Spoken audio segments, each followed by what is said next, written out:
2023 to 2024 school year. Sean Reese Campbell, Jessica Thompson, and Ann Dahlman will all be introduced into assistant vice president roles. Campbell, who previously worked as a project manager and coordinator at Texas A&M Corpus Christi, will serve as the assistant vice president for diversity and inclusion. Thompson, previously an NMU professor and alumna, will move into a role of assistant vice president for sustainability. Dahlman, previously at Minnesota State Mankato, will begin as provost and vice president for academic affairs. Governor Gretchen Whitmer has approved $13.4 million in state funding to be used for a $19.1 million construction of the Northern Enterprise Center, which will hold the NMU College of Business. The new center will present more potent learning, along with office space for the College of Business, and provide NMU with a new space for a rapidly expanding campus. The Northern Enterprise Center will also connect John X. Jamrich Hall and the C.B. Hedgecock building, completely linking every building in the academic mall, which will allow students to completely travel indoors during the harsh winter months. And some more Northern news as NMU finalizes its path to carbon neutrality by 2050 plan. The new plan includes strategies such as reducing energy use, renewable energy investments, and increased carbon sequestration on university land.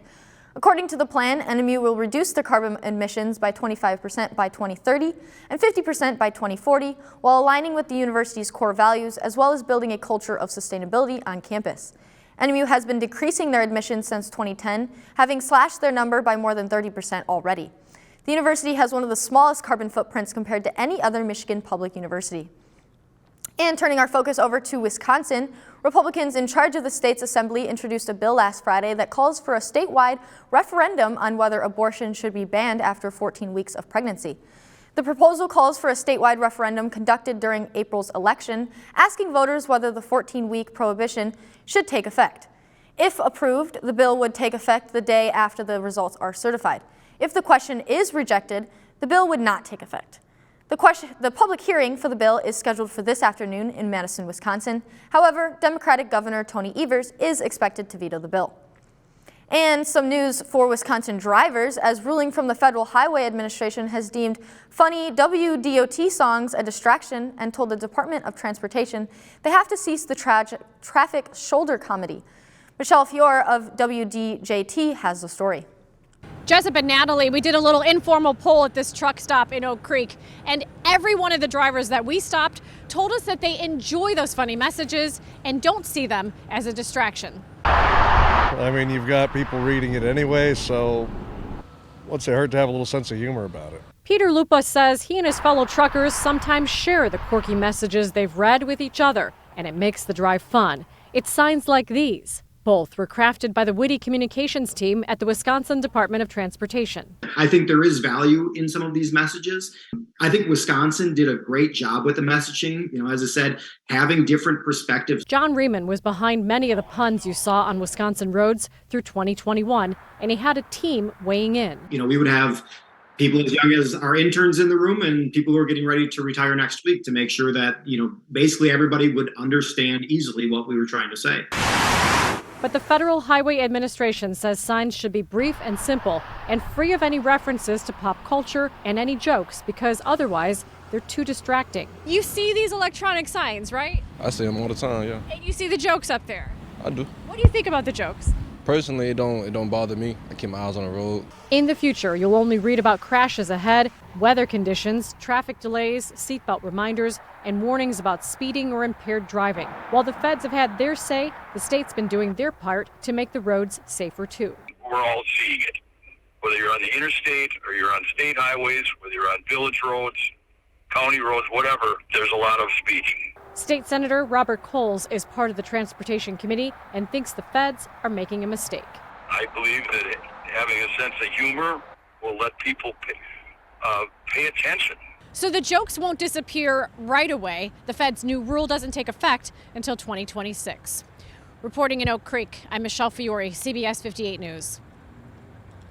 Now don't touch that dial. Ava will be right back with your weekend forecast and our chances of seeing the northern lights. Stay tuned. You've got your baseball bat pin here? I do. Well, that's not for the dough, that's for you. It's a whole new ball game as Bridget, Julia, and the rest of the gang cook up great new recipes. The moment we've been waiting for. Go, Long, go! Go, Long, go! Whoa! Shut the front door. New gadgets, equipment, and ingredients. When I'm in the supermarket, I'm that guy. Join us for a whole new season of America's Test Kitchen. It is magic. Today at 4:30 on WNMU-TV. Welcome back to Public Eye News. I'm Ava Sahoyan with your weather update for the day. Taking a look at NMU's roof cam, you can see we've got quite a gray day on campus. Throughout the week, we're expected to get some warmer temperatures, so make sure to get outside and enjoy that snow while we've still got it. Looking across the Upper Peninsula, we've got a mixture of cloudy and sunny skies. Starting in Houghton, it is 24 degrees. Down in Ironwood, it is 23. Over in Iron Mountain, it is 27 degrees. Down in Menominee and Escanaba, it is 30 degrees and sunny. Moving over to the eastern side of the UP, in Manistee, it is 31 degrees and cloudy. Sault Ste. Marie, it is 30 degrees and sunny. And in beautiful Marquette, it is 25 degrees and partly cloudy. Looking further into current conditions, we've got winds out of the west-northwest at 7 miles an hour and a barometric pressure of 30.09 inches and steady. Looking into tonight, we're going to continue to have cloudy skies, a low of 21 degrees, and winds out of the northwest at 6 miles an hour. Looking further into tonight's conditions, we would like to introduce our new Northern Lights forecast, measured on a 9-point scale through KP, which measures the geomagnetic measurements of our atmosphere. Looking into tonight, we're going to see a KP index of 6, but unfortunately we are going to see some cloudy skies, so hopefully you can get a look at the northern lights between the clouds. Moving into tomorrow, we're going to expect some more cloudy skies, a high of 30 degrees, a low of 26, and winds out of the southeast at 7 miles an hour. Looking ahead into the week, starting on Wednesday, we've got some more cloudy skies, a high of 36 and a low of 31. On Thursday, we're going to expect some more snow showers, a high of 36 and a low of 32. On Friday, we're going to see some more cloudy skies, a high of 36 and a low of 31. That's all I've got for your weather update. Back to the news desk. Thank you for that weather update, Ava. Hopefully those clouds will break through and we'll get to see those beautiful northern lights. Jumping back into some more national news, Alabama will become the first ever state to use nitrogen gas as a method of execution. Kenneth Eugene Smith, who has survived death by lethal injection in 2022, will be the first inmate to be executed via nitrogen hypoxia. Nitrogen hypoxia would kill the victim by forcing pure nitrogen into the system, depriving the body of oxygen needed to survive. While Alabama will be the first state to perform an execution with nitrogen hypoxia, it became the third state to legalize the practice in 2018, behind Oklahoma and Mississippi. And Florida Governor Ron DeSantis has ended his campaign in the 2024 Republican presidential race. DeSantis makes his decision just before the New Hampshire primary this Tuesday. DeSantis struggled to find footing in the primaries, losing by 30 percentage points in the Iowa caucuses to Donald Trump. The Republican candidates will now consist of former UN Ambassador Nikki Haley and former President Trump. DeSantis entered the 2024 presidential race as a major threat to Trump and his race for re-election, but ultimately decided to bow out and endorse Trump, given his popularity within the party. For Trump, a large portion of his team were former members of DeSantis' party, which allowed for a long struggle within the party. Trump and his team will now focus on Nikki Haley and her team in a battle for the Republican candidacy. And with just a day before voters head to the polls, Donald Trump and Nikki Haley crisscrossed to the state of New Hampshire. CBS News correspondent Penny Commit has more from Manchester, New Hampshire. It's clear to me that a majority of Republican primary voters want to give Donald Trump another chance. Florida Governor Ron DeSantis suspending his campaign yesterday, throwing his support behind former President Trump and taking a parting shot at former GOP rival Nikki Haley. We can't go back to the old Republican guard of yesteryear, a repackaged form of warmed-over corporatism that Nikki Haley represents. That's the sound of a two-person race. Yet on the campaign trail, both Haley and Trump wish DeSantis well. I'd like to take time to congratulate Ron DeSantis. And they continue to trade barbs. The majority of Americans disapprove of Trump and Biden. She's unelectable. With just one day until the nation's first primary election, multiple polls are still showing Donald Trump with a double-digit lead. I hope that Trump wins. I believe he will. More or less rooting for Nikki Haley at the moment, just because I want Trump to lose. Meanwhile, Democrats are organizing a write-in campaign for President Biden, since his name will not appear on the ballot. Penny Commit, CBS News, Manchester, New Hampshire. And don't touch that remote. Luke Niddle will have your sports update after this break. Warm and friendly. Palm Springs offers accommodations to suit every personality. And then you pass this wall of trees, you're in an entirely different world. The city of Palm Springs planted these weeds. This neighborhood didn't get any city services. I want to have the $1 million view like other people. They were planted to hide this community. Racist Trees, January 22nd at 10 p.m. on PBS and the PBS app. Welcome back to Public Eye Sports, and here is your Monday breakdown. The Detroit Lions are once again battling for a championship as the Green Bay Packers fall just 90 seconds short of a divisional round victory.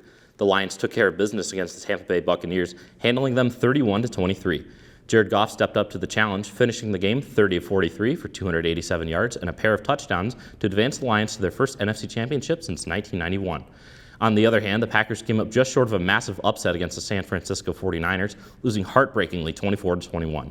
A missed extra point and a missed field goal by rookie Anders Carlson forced the Packers to attempt a two-point conversion and scramble to move the ball on their final drive. The Lions and 49ers will now face off in the NFC Championship, while the Ravens and the Chiefs will duke it out in the AFC Championship. And facing off in the circle, the NMU men's hockey team split their weekend series against the St. Thomas Tommies, winning their first game 3-2 and losing their second game via a 3-1 decision. The Cats now stand at 8-12-2 overall and 6-8 in the CCHA. Tommies are still numbered 1 in the CCHA rankings with a 3-game lead in conference play. Andre Gontus scored his 7th goal of the season on the power play, lifting his season points total to 23. And Kevin Marks-Noren is continuing his terrific freshman campaign as he leads all freshmen on the team with 9 points and scoring his 2nd point in 3 games. The Wildcats completely outclassed the Tommies in the faceoff circle, outdueling St. Thomas 43-25. NMU now looks towards an away series against Minnesota State Mankato next weekend. And wrapping it up for today, the Wildcats Nordic skiing team completely dominated the Mount Itasca Classic 15K, sweeping the podium and controlling 5 of the top 6 spots. Christopher Karsrud followed his terrific silver medal on Saturday with a first-place finish, ending with a time of 40 minutes and 48.7 seconds. Luke Fricker posted a silver medal with a time of 40 minutes and 50.1 seconds, and Matthias Haugen rounded out the top 3 with a finish of 41 minutes and 12 seconds flat. The Cats will hope to continue their success on the slopes as they will now prepare for the Aaron CCSA invite on January 28th in Brillion, Wisconsin. And that's all for our sports. Ann, how was your break? Oh, it was wonderful. That's awesome. And I understand you have one more story for us today. I do. Yes. So there was a heroic scene by downstate Michigan last Thursday after a 65-year-old Traverse City man and his dog fell through the ice on a frozen lake. Bystanders called 911 and a Michigan State police officer captured the intense rescue on his body camera. The video shows the officer calling the man's dog over and tying a rescue disc tethered to a rope around the man's dog and having him call the dog back. This quick-thinking maneuver allowed the officer to pull the man to safety, where he was taken for medical treatment and later released. Now, I don't know about you, but I don't think I will be climbing on any frozen lakes anytime soon. Don't really want to fall into any of them. Absolutely. That ice is way too thin and something bad could happen. Yeah, especially since we're warming up this week. So. Especially. Unfortunately, that's all the time we have for today. I'm Luke Niddle. And I'm Megan Tercia. And this is Public Eye News.